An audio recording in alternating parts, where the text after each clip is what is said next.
تاریخ معاصر ایران مملو از جنبش‌های اجتماعی دامنه‌دار بوده. نهضت باب، جنبش تنباکو، انقلاب مشروطه، نهضت ملی شدن صنعت نفت، قیام خرداد 42، قیام سیاهکل و معالاً انقلاب بهمن ماه 57 از مهمترین شاخصه‌های تاریخ معاصر ایرانه. در مقایسه با این جنبش‌های اجتماعی، نهضت سبز مردم ایران رو چگونه میشه ارزیابی کرد؟ سلام، من حمید دباشی هستم و این برنامه شما هفته سبز.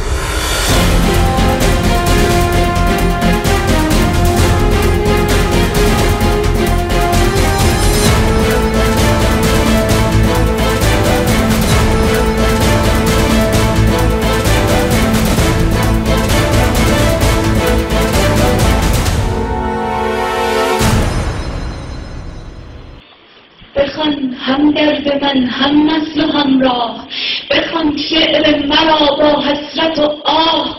دوباره اول مهر است و پاییز، گلوی آسمان از بغض لبریز.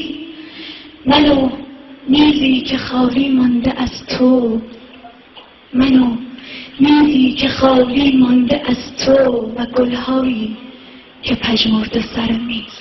جنبش سبز هفته 27. در روز 16 آذر به دانشجویان گل هدیه می‌دهیم. این پیام فرمانده کل سپاه پاسداران پیش از 16 آذر ماه امسال بود. با این حال دیده‌ها و شنیده‌ها حاکی از آن است که دانشجویان ما با گاز اشک‌آور، باتون و گلوله‌های پلاستیکی پذیرایی شدند. اعتراضها و تظاهرات دانشجویان سبز در 50 دانشگاه سراسر ایران نه تنها در روز 16 آذر بلکه در روز 17 آذر نیز ادامه پیدا کرد. مردم کشورمان نیز با حضور در خیابان‌ها با سر دادن شعار و برگزاری تظاهرات به حمایت از دانشجویان پرداختند. دیگر دانشجویان ایرانی نیز در اقصا نقاط دنیا برای اعلام همراهی با دوستان، همکلاسی‌ها و هموطنانشان با برگزاری مراسمی در شهرهای نیویورک، تورنتو، برلین، فرانکفورت، پاریس، فلورانس، استکهلم، پراگ، روم، برلین، ژنو، مونترال، آکسفورد و دلفت به این همبستگی رنگی دیگر بخشیدند. مجید توکلی، دانشجوی فعال سیاسی، در روز 16 آذر در سخنرانی معترضانه خود در جمع دانشجویان پلی‌تکنیک مستقیما آیت الله خامنه‌ای را مخاطب قرار داد. پس از بازداشت مجید توکلی و انتشار عکس‌های از او با چادر و مقنعه در آژانس‌های خبری وابسته به دولت، بسیاری از پسران و مردان ایرانی در حمایت از مجید توکلی و اعتراض به موهن شمردن پوشش زنانه روسری و چادر به سر کردند و عکس‌های خود را در شبکه‌های اجتماعی و اینترنت به اشتراک قرار دادند. این رویداد اجتماعی مدرن که حرف‌های بسیاری از قبیل حقوق زندانیان سیاسی گرفته تا حقوق زنان و دانشجویان و آزادی‌های مدنی در بر دارد، یکی از مبتکرانه‌ترین و نوین‌ترین تاکتیک‌های جنبش سبز است. جنبشی که چنین هوشمندانه و بی‌درنگ پاسخ‌هایی برای خنثی کردن بدوی‌ترین ترفندهای دولتمردان کودتا در آستین دارد، قطعاً پیروز این میدان خواهد بود. ما همه مجید توکلی هستیم. با سلام مجدد. وجوه تمایز و تشابه جنبش سبز با جنبش‌های مدنی دیگه ما در طول تاریخ 200 سال گذشته ایران توجه بسیاری از مورخین اجتماعی و نظریه پردازان رو به خودش جلب کرده. مهمان امروز ما دکتر اروند ابراهامیان، استاد برجسته تاریخ در دانشگاه شهر نیویورک و بسیاری از کتاباشون به فارسی هم ترجمه شده. Ervand, you have been a historian of our social uprising since the 19th century. My question is, what do you think are the similarities between the Green Movement and the differences between Green Movement and other previous social uprisings? The usual protests are through peaceful mass demonstrations, often spontaneous. You don't even have political parties organizing it. So it's whether it's the tobacco, Mashrutiyat, National Front, the revolution of 79, it's always been streets, basically, that bring about major confrontations. And this is a continuation of that. But I think what is very different is the content. Is in the past, it was much more often rallying around a person, like the cult of the Mossadegh or the cult of Ayatollah Behbahani or Tabatabai or someone. Here, although of course there was name of Karoubi and Mousavi, the content was much more seems to do with individual rights, civil society. And I think that brings it a sort of a new dimension. And I would contrast that from previous demonstrations. Do you think Islamic Republic, either as a state apparatus or as an ideology, can withstand the pressure that is now coming its way because of this movement? Well, I think paradoxically, if you're looking at it, institutions, it has the ability to withstand it. In terms of ideology, I think it doesn't. Institutionally, I think it has, it still controls the means of violence, it controls the means of administration of justice, and of course it controls the means of finance, oil. And that so far, the state is actually very powerful. It's not a state that's going to crumble from within or someone can take it over. But on the other hand, when you look at ideology, its strength ideologically before was that it incorporated Republican aspects, democratic aspects within the concept of Velayat Faqih.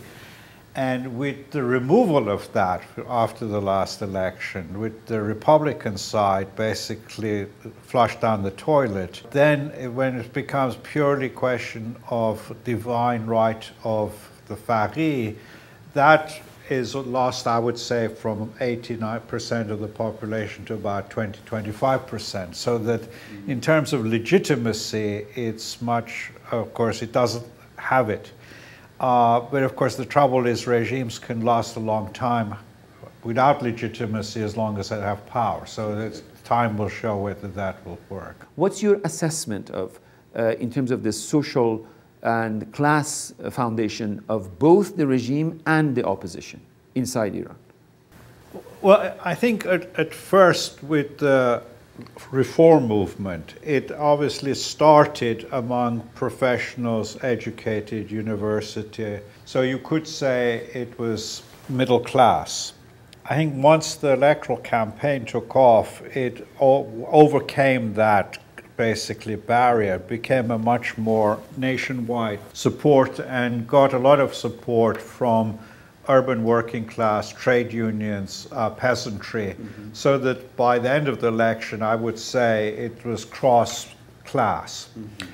But the core, I would say, of the two, the core of the reform would be still much more professional. The core of the Ahmadinejad, I wouldn't say it's a popular base or working class base. It's much more, I would say, people who've come up through various institutions like the Pastars.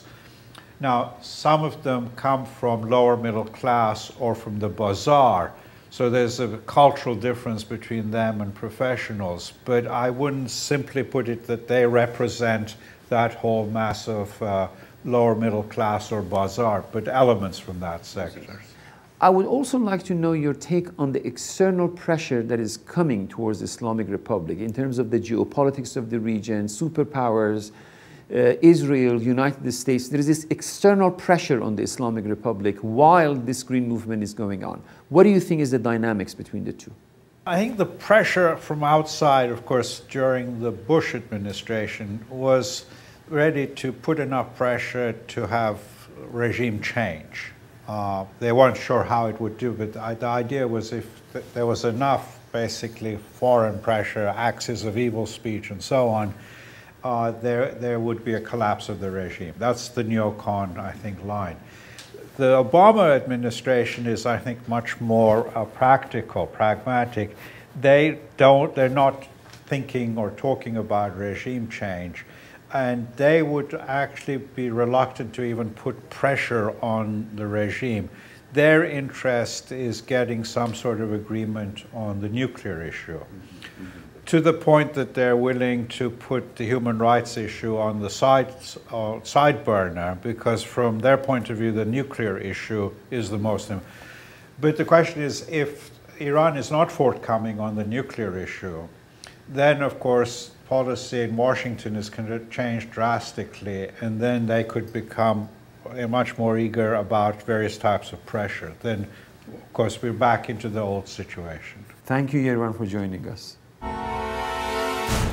سیاستمداران همه کشورهای جهان باید بدانند که مردم ایران هیچ گونه توافق بین‌المللی را که منافع ملی، حقوق شهروندی و نهادهای دموکراتیک آنها را در درجه اول اهمیت قرار ندهد از هیچ گونه اعتباری برخوردار نمی‌دانند.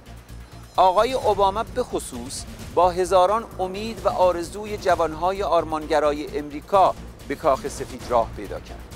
ایشان باید بدانند که جنبش سبز مردم ایران در حال تغییر کل الفبای سیاسی منطقه به سوی نقصان خشونت، تأمین حقوق شهروندی و عدالت‌های اجتماعی است. در این جریان تاریخی آقای اوباما و دیگر سیاستمداران جهان یا با جنبش سبز مردم ایران هستند یا بر علیه آن. من حمید دباشی هستم. تا هفته سبز دیگه، خدا نگهدار.